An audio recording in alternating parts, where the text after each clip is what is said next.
Hey guys, it's good to see you this evening. It's about 11 minutes after 11 p.m. Kind of late tonight. I just finished writing my blog and kind of debriefing on the written piece of the pie, what I've been doing today. It's been a very emotional day for me. I'll be straight up with you. I've had some really good things happen. I had the meeting with the cops, a bunch of cops in the Center Precinct, about 20 managers, and got to spend a lot of good time with Carlos Martinez, who is the manager of Kensington Station, where we're going to be opening up work. A very profitable time. I've got managers from Willow Branch and Oak Forest and Kensington Station. Several of them that I've been working with for the last several years were there too. So it's always good to see friends of mine and get some new opportunities rolling. So that's excellent. And afterwards, I go through my voicemail on my phone. I had about 4 voice messages, and one of them was from Liz Pearson, who's a partner of mine from Briarcliff Baptist Church. And I set up a meeting with her. I didn't have anything going on for lunch, which is normally, every day I've got meetings around lunchtime. And I take people out to eat all the time, and we talk business. And I usually take them out and show them some of the work. And Liz was no exception.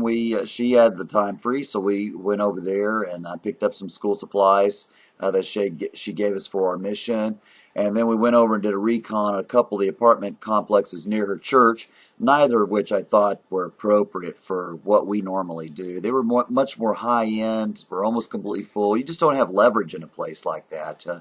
They make it sound like they're doing you a favor to let you there. That's just crazy. So I took her over to another location where we have work called Briar Lake Village. It's right across from the Publix on Shallowford Road, and we've had after-school programs over there in the past. Took her over there. It's a great location. It's only about 2 miles from their church, so it's going to work out really well.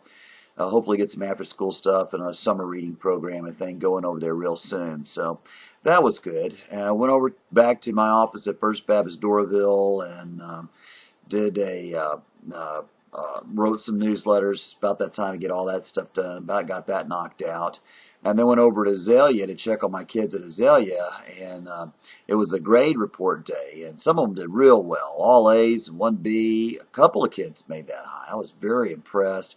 And then Chris, who's one of my favorite kids, came in with 4 F's and a D.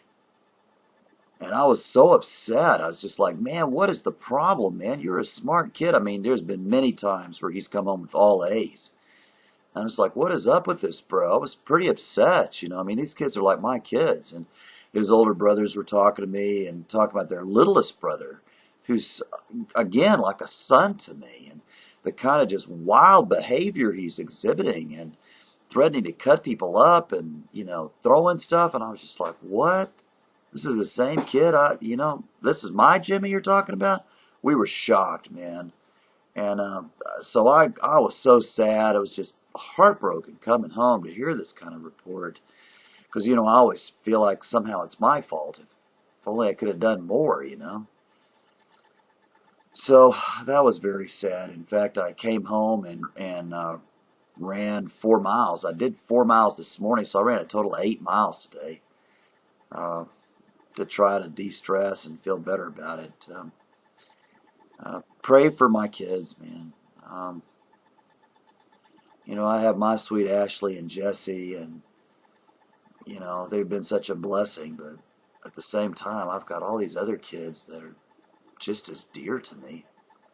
Man, sometimes they can really break your heart, man. So be praying for what I'm doing with these kids and help me to help them be better, and they're on a slippery slope.